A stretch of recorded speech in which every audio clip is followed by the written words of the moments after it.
According to Forbes online, the home of the future is going to be a prefab or modular home. I'm going to talk about that trend, so stay tuned. I'm Jana Classy. This is my husband Paul, and we are realtors here in the Eastern Panhandle. The difference between stick-built and modular homes is stick-built is totally built at the site of the house, and prefab homes are mostly built in a factory and then delivered to the site, where the rest of it's put together. They are considered the same as far as a bank or appraisal is concerned, but prefab homes right now in this country just don't quite have the status of stick-built homes. But according to some online opinions I've read, that's going to change. Paul and I had a modular home when we lived in Berkeley Springs. It was a traditional Cape Cod. The builder was Foremost, and it was quite a bit less than the stick-built version of that same house. We loved it. It was a great house. When we bought that Foremost home, we did some research into prefab homes. It just seems to make so much sense. Homes are built in a climate-controlled space, so weather delays aren't as much a factor, and quality control is easier. Sort of like building an automobile, so it's an organized, repeatable process. Toyota has the assembly line perfected, and they put out some pretty good vehicles. They also, I discovered, have been building prefab homes on an assembly line for 40 years. They're sold in Japan, where prefab and manufactured homes are much more common, from moderately priced to high-end, whereas here people don't associate high-end homes with prefab. In Japan and Scandinavian country, there's really no distinction between them. That's just the way homes are built. And they've got some really nice contemporary designs.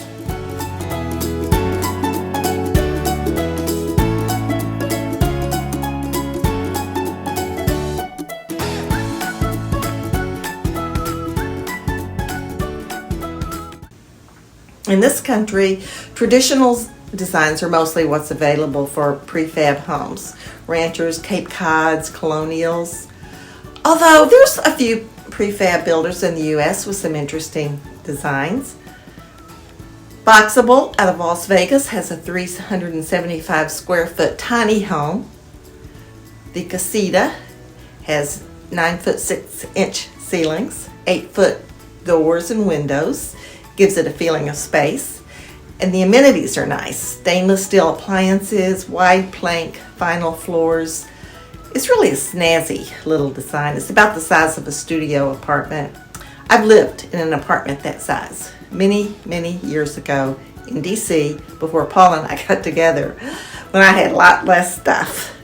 You know, it's amazing how much stuff you accumulate over time. They advertise the Casita as an accessory unit, something to put in your backyard, maybe like a guest house. But really, it could be a vacation cabin, or if you don't have a lot of stuff, a one-person dwelling. You could put several of those boxes together for a larger place. And Boxable doesn't do that, but I read that it's something they're considering.